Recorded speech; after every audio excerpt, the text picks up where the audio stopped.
हम किसी भी तरह की आरक्षण की बात नहीं कर रहे। हम केवल और केवल अपने अनुसूचित जाति जनजाति के वर्ग के लिए उनकी आबादी के अनुपात में धन धरती सत्ता और व्यवस्था में संतुलित और अनुपातिक हिस्से की बात कर रहे हैं। और यही हिस्सा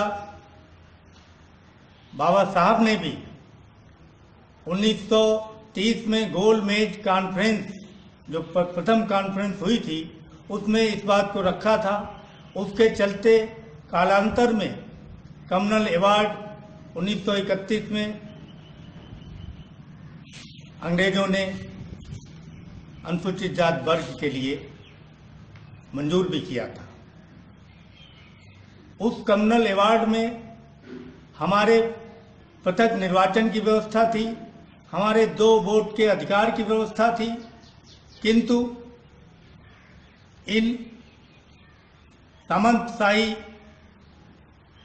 और तत्कालीन जो कांग्रेसी नेता जन थे, उन्हें ये बात गवारा नहीं हुई और उसी के चलते 1932 में गांधी ने आमरण अनशन प्रारंभ किया और उनके सामने ये शर्त रखी कि ये कम्युनल अवार्ड वापस लिया जाए। उसके बाद पूना पैक्ट की बात आई। 24 सितंबर 1932 को बाबा साहब और गांधी के बीच में एक समझौता हुआ, जिसमें आरक्षण का एक शगुफा फेंका गया और हमारे कम्युनल अवार्ड को नस्तो नाबूद किया गया। काश अगर ऐसा हुआ होता तो आज अगर पूना पैक्ट ना हुआ होता, वही कम्युनल अवार्ड और पृथक निर्वाचन व्यवस्था लागू हुई होती, तो शायद आज जो अनुसूचित जात आयोग देख रहे हैं, आज जो हम तमाम हमारे अनुसूचित जात वर्ग पे जो अत्याचार और अन्याय हो रहे हैं, उत्पीड़न हो रहा है, ये संभवतः ना के बराबर होता। किसी तरह के ना आरक्षण की आवश्यकता थी और ना किसी अन्य चीज की आवश्यकता थी, केवल यदि पूना पैक्ट ना हुआ होता। आज पूना पैक्ट के तहत ही, लोकतांत्रिक व्यवस्था के तहत हमारे संसदीय प्रणाली में सीटें आरक्षित की गई, विधानसभाओं में, लोकसभाओं में, और उनसे अनुसूचित जाति वर्ग का व्यक्ति सांसद और विधायक बन के जाता है। किंतु क्या आप समझ सकते हैं कि वो हमारी बात को सरकार के समक्ष बड़ी मजबूती के साथ रख सकता है क्या? वो केवल और केवल किन्हीं भिन्न भिन्न पार्टियों के द्वारा चुना हुआ एक प्रतिनिधि होता है। वो हमारा प्रतिनिधि नहीं होता है। वो प्रतिनिधि होता है पार्टियों का, वो प्रतिनिधि होता है मनुवादियों का, ब्राह्मणवादी व्यवस्था का, वो प्रतिनिधि होता है पूंजीपतियों का। और इस तरह हमारी बात को, हमारे कल्याण को किसी भी हालत में वो वहाँ पे नहीं रख सकता। वो इस तरह का शेर बन के वहाँ जाता है जैसे किसी सर्कस का शेर होता है, उसको नचाने का काम रिंग मास्टर करता है। ठीक उसी तरह हमारे तथाकथित जो सांसद हैं, विधायक हैं, वो पार्टियों के रिंग मास्टर के द्वारा नचाए जाते हैं और उन्हीं की वो बोलते हैं। यही कारण था कि बाबा साहब की जो परिकल्पना थी पृथक निर्वाचन की, डुअल वोट की, वो यही थी कि हमारा जो प्रतिनिधि चुन के जाएगा वो हमारा होगा, हम उसको चुनेंगे, हमारे बीच से खड़ा होगा, हम उसको वोट देंगे। लेकिन आरक्षित सीटों में सबसे ज्यादा असुरक्षित सीटें हैं वो, जहाँ तक हमारा मानना है कि सुरक्षित सीटें इस देश की सबसे ज्यादा असुरक्षित सीटें हैं। तो चमार मोर्चा दलित समूह जो है वो इसी चीज को लेके 1997 से संघर्षरत है और उसकी ये कार्य योजना है। हम कोई मांग नहीं करते, ना हम आरक्षण चाहते हैं, ना हम किसी जाति विशेष की बात कर रहे हैं। हम अपनी जनसंख्या के आधार पर धन, धरती, सत्ता और व्यवस्था में संतुलित और अनुपातिक हिस्सा चाहते हैं। हम अपनी स्वायत्त व्यवस्था चाहते हैं। हम पूना पैक्ट को रद्द करना चाहते हैं। हम पृथक निर्वाचन चाहते हैं। हम आरक्षण बिल्कुल नहीं चाहते।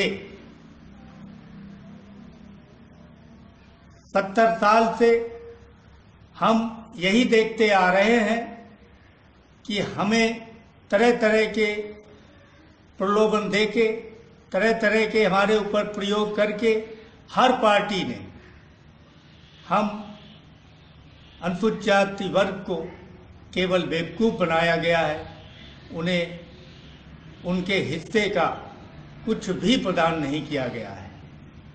इस लड़ाई को लेके हमारा संघर्ष जारी है और इस संघर्ष को हम लोग कर रहे हैं और हम इसको लेके रहेंगे। जय भीम, जय भारत, जय संविधान, जय गुरुदेव, जय गुरु रविदास महाराज जी की जय। जय चमार, जय दलित। जहाँ तक पूना पैक्ट का सवाल है, जैसा कि हम लोग ये सुनते आ रहे हैं, तमाम नेतागणों से सुनते आ रहे हैं, चाहे वो अनुसूचित जाति के नेतागण हों, चाहे सवर्ण जाति के हों, इवन अब तक के तमाम पिछले केंद्रीय मंत्री हों, प्रधानमंत्री हों, राष्ट्रपति, महामहिम राष्ट्रपति महोदय हों, सभी के मुखारबिंद से ये सुनते आए हैं। लेकिन बाबा साहब जब अपनी भाषणमाला में, अपने वाङ्मय में, अपनी स्पीचों में, अपनी पुस्तकों में उन्होंने स्वयं ये बात लिखी है कि मैं बड़े दुखी मन से ये स्वीकार करता हूँ कि हमसे ये एक भूल हुई है पूना पैक्ट की, और वो बहुत दुखी थे। और आप सब केवल उसको भाषण का एक अंश बना के मंचों से बोलते रहते हैं। और बड़े दुखी मन से उन्होंने कहा, और बाबा साहब बहुत रोए। ये आप लोग बताते हैं मंच से कि बाबा साहब बहुत रोए कि मेरे शोषित पीड़ित बंधुओं, मैं इस कारवां को बड़ी मुश्किल से यहां तक लाया हूं। इस कारवां को सदैव सदैव आगे बढ़ाना, इसको आगे नहीं बढ़ा सकते तो यहीं पे रहने देना, लेकिन इसको किसी भी हालत में पीछे नहीं ले जाना। क्या कभी सोचा कि बाबा साहब ने ऐसा क्यों सोचा? बाबा साहब ने ऐसा क्यों लिखा? बाबा साहब ने ऐसा क्यों कहा? जहां तक मैंने मनन चिंतन किया है, पढ़ा है, गढ़ा है, तो उसका निष्कर्ष यही निकलता है कि बाबा साहब ने कमजोरी बस, परिस्थितियों बस पूना पैक्ट किया। अब वो परिस्थितियां क्या रही थी, वो कमजोरी क्या थी? क्या बाबा साहब में कोई कमजोरी थी? नहीं, बाबा साहब कमजोर नहीं थे। हाँ, बाबा साहब ने तत्कालीन अनुसूचित जाति समाज की कमजोरी को अपनी निजी कमजोरी समझ के उसे स्वीकार किया, और उसी कमजोरी के तहत उन्होंने ये सोच के साइन किया कि कल को हमारा समाज मजबूत बनेगा, कल को हमारा समाज पढ़ा लिखा बनेगा, कल को हमारा समाज समझदार बनेगा, कल को हमारा समाज अपने हक को समझेगा। कोई बात नहीं, आज ये समझौता हम कर लेते हैं, कल को हमारा समाज इस समझौते को रद्द करने की भी बात अगर करनी पड़ी तो करेगा। इस विश्वास, इस आशा, इस उम्मीद के साथ उन्होंने ये समझौता किया। तो आज आप सबसे पूछना चाहता हूं, क्या आज भी आप कमजोर हैं? आज आप बाबा साहब के दिए हुए के कारण आप डॉक्टर बन चुके हैं, आप इंजीनियर बन चुके हैं, आप जिलाधीश महोदय बन चुके हैं, आप कमिश्नर बन चुके हैं, आप मंत्री और केंद्रीय मंत्री बन चुके हैं, आप रेलवे में गार्ड बन चुके हैं, स्टेशन मास्टर बन चुके हैं, आप लेक्चरर और प्रोफेसर बन चुके हैं, आप शोधकर्ता बन चुके हैं, आप प्रोफेसर बन चुके हैं और बन रहे हैं, लेकिन केवल आरक्षण की भीख से। और अगर आप अभी भी अगर अपने को कमजोर समझते हैं, मैं इस सारे जनसमूह से कह रहा हूं, बड़े बड़े लोग यहां पे बैठे हुए हैं, यदि अभी भी कमजोर हैं तो हम सबको गंदी नाली में डूब मरना चाहिए।